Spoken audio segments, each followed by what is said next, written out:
The Anglo-Russian invasion of Holland refers to the campaign of the 27th of August to the 19th of November 1799 during the War of the Second Coalition, in which an expeditionary force of British and Russian troops invaded the North Holland peninsula in the Batavian Republic. The campaign had two strategic objectives: to neutralize the Batavian fleet and to promote an uprising by followers of the former stadtholder William V against the Batavian government. The invasion was opposed by a combined Franco-Batavian army of approximately equal strength. Tactically, the Anglo-Russian forces were successful initially, defeating the defenders in the battles of Callantsoog and the Krabbendam. However, subsequent battles went against the Anglo-Russian forces. Following a defeat at Castricum, the Duke of York, the British Supreme Commander, decided upon a strategic retreat to the original bridgehead in the extreme north of the peninsula. Subsequently, an agreement was negotiated with the Supreme Commander of the Franco-Batavian forces, General Guillaume Marie and Brune, that allowed the Anglo-Russian forces to evacuate this bridgehead unmolested. Background: in the 1780s, a pro-French patriot rebellion failed to establish a democratic republic without the House of Orange-Nassau. When the latter's power was restored following the 1787 Prussian invasion of Holland, the Dutch Republic, again ruled by the Orangists, had been a member of the first coalition that opposed the revolutionary French Republic after 1792.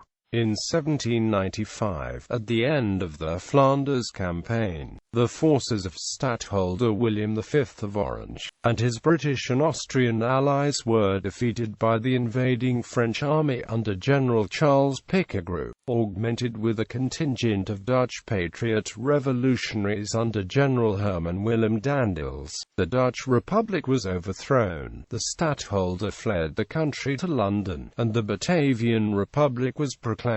Despite the conquest of the Old Republic in 1795, the war had not ended. The Netherlands had just changed sides and now fully participated in the continuing conflagration. However, its role had changed.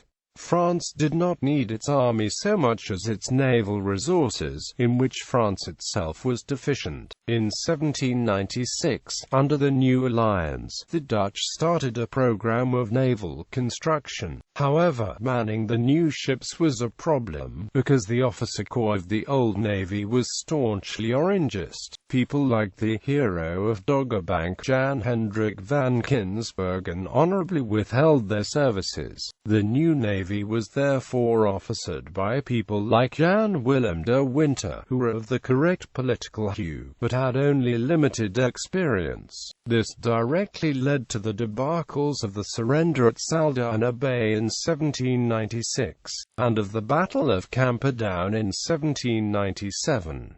At Camperdown the Batavian navy behaved creditably, but this did not lessen the material losses, and the Republic had to start its naval construction program all over again. This program soon brought the Batavian navy up to sufficient strength that Great Britain had to worry about its potential contribution to a threatened French invasion of England or Ireland. The first coalition broke up in 1797, but Britain soon found a new ally in Emperor Paul I of Russia. The new allies scored some successes in the land war against France, especially in the puppet-sized Alpine Republic and Helvetic Republic, where the armies of the Second Coalition succeeded in pushing back the French on a broad front in early 1799. The British, especially the Prime Minister, William Pitt the Younger, were eager to maintain this momentum by attacking at other extremes of the French Empire. The Batavian Republic seemed an opportune target for such an attack, with the Prince of Orange lobbying hard for just such a full military effort to reinstate him, and with Orangist agents leading the British to believe that France's hold over the Batavian Republic was weakened, that a determined strike by the British towards Amsterdam would lead to a massive uprising against the French. An added incentive was that a combined campaign against the Dutch had been a condition of the agreement with the Russians of the 28th of December 1798.